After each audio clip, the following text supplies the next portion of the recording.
describe him to me. And Muslims, look at the description of your Rasul. And for some, this would be the first time you hear what your Prophet looked like. I saw a man of striking appearance. ظاهر الوضاء أبلج الوجه, radiant face, حسن الخلق, beautifully created. لم تعبه الثجلة, his belly wasn't protruding.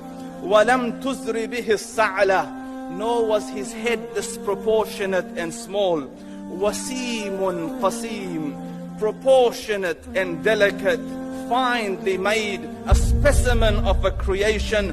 في عينيه دعج, in his eyes there was a contrast. The dark was immensely dark, the white was excessively white. وفي أشفاره وطف, and his eyelashes were long. وفي صوته صهل, and in his voice was a natural echo. وفي عنقه سطع, and his neck was elegantly long. وفي لحيته كثاثة, his beard was full and thick. أزج أقرن, his eyebrows were arched, but they were not joint. It was separated.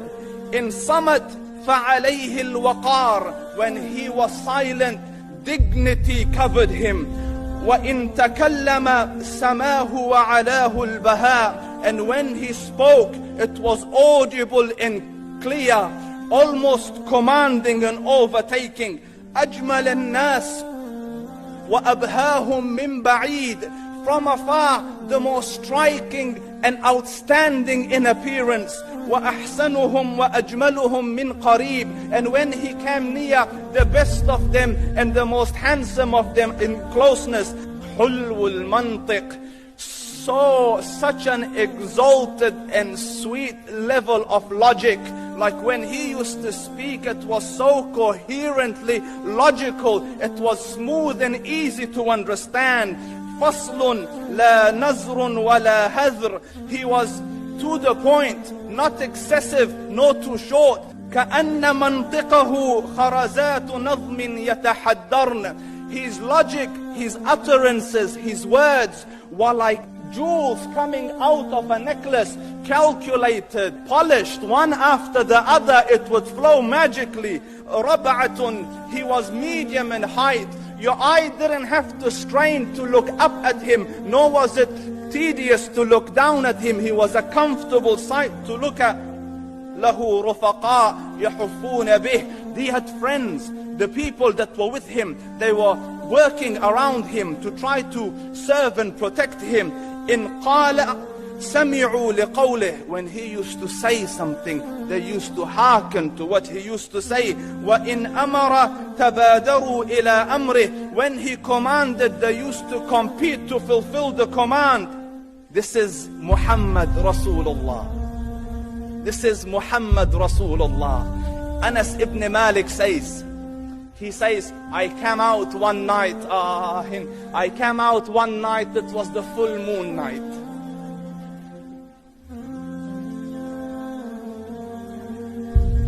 And I looked at the moon, and in the desert, understand, the moon is an awesome sight.